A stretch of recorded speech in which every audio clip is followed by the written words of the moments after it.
المعلم محمود تريزيجيه، يعني الفتى الذهبي، يعني ملك الاهداف، يعني التمريرات السحريه. اهلا وسهلا بك يا ستريزي، نورت بيتك ومطرحك في النادي الاهلي. بس ايه الغيبه الطويله دي؟ ده احنا قلنا انك مش راجع تاني. ازاي يا عم ما ارجعش تاني؟ ده حتى المثل بيقول مسير الطير يرجع لعشه حتى لو حد نشه. وهو الواحد طلع من الاهلي اتكحرت شويه في بلجيكا وشويه في انجلترا وتركيا وقطر، وادينا اهو الحمد لله رجعت بيتي تاني بعد 9 سنين غربه. يا باشا الف حمد لله على السلامه.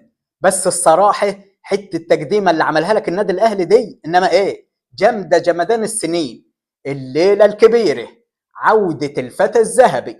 ده الاعلان ده لحد دلوقتي داخل يجي على 8 مليون مشاهده. اصل بينا ما بينك انا بحب الجو الشعبي بتاع الموالد والتحطيب والنشان والحاجات الحلوه دي، وما تلاقيهاش غير عندنا في مصر. لكن في اوروبا الدنيا ناشفه، ولا تلاقي صاحب ولا فسحه زي الناس. ده كتر خير ابو صلاح انه مستحمل القعده هناك. يا ستريزي، مصر دي ام الدنيا، والنادي الاهلي عم انديه العالم، بلا اوروبا بلا امريكا. بس احسن حته في الاعلان لما انت قعدت تعمل بالبتاع ده النشان صح وكسبت، والراجل راح مديك جايزه تذكره كاس العالم للانديه. يا سلام على حته كاس العالم للانديه دي احلى حاجه عملها الاهلي معايا، اني اجي واول ماتشات العبها تبقى في البطوله دي ومع الفرق التقيله والعيال السيس بتاعت اوروبا. ده انا قاعد على نار دلوقتي ومستنى اول ماتش. ايوه بقى يا ستريزيجيه، عايزينك تخربها في كاس العالم للانديه ده، وبعدين شوف مين اللي هيلعبوا معاك. يعني هيبقى امام عاشور وبن شرقي حواليك، واسامه ابو علي هيستنى التمريره السحريه من رجليك. دي هتبقى مدعكه يا زميلي. بس بقول لك ايه، الكره اتغيرت قوي في مصر، والعيال اللي كانت صغيره على ايامي كبرت. وفين بقى الفرق اللي زي مصر المقاصه والشرطه والانتاج الحربي؟ وايه الفريق بتاع الاهرامات اللي طلع جديد ده؟ اسمه بيراميدز يا ستريزي. ده انت حتى كنت بتلعب في انجلترا ومتعلم شويه انجليزي. وبعدين دول خدوا دوري ابطال افريقيا السنه دي، وهيلعبوا الزمالك على نهائي الكاس بعد يومين. وبمعنى اوضح تقدر تقول كده ان بيراميدز ده خد مكان الزمالك وخلاه كومبارس.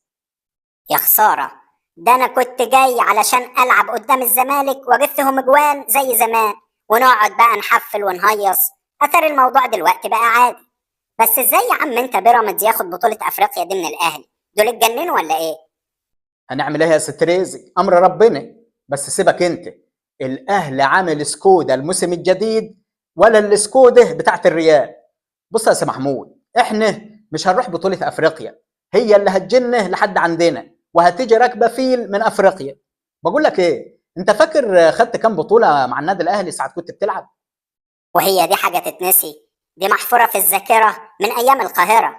انا يا سيدي خدت دوري ابطال افريقيا مرتين، 2012 و2013، وكاس السوبر الافريقي مرتين، 2013 و2014، وكاس الكونفدراليه 2014، وكاس السوبر المصري 2012 و2014، والدوري مره واحده 2014. يا سلام، يا عين عليك وعلى بطولاتك مع الاهلي يا ستريزيجيه. بس قول لي، انت ما لعبتش في كاس العالم للانديه ده ولا ايه؟ ازاي يا عم انت؟ ده انا لعبت مرتين، 2012 في اليابان و2013 في المغرب، وان شاء الله التالتة اللي هي في امريكا دي هتبقى تابتة وهنولع الدنيا هناك. بص يا باشا، احنا مستبشرين بمجيتك للاهلي، وحاطين كده في نفسنا انك هتكون سبب انك تاخد كل البطولات اللي الاهلي هينافس فيها الموسم اللي جاي.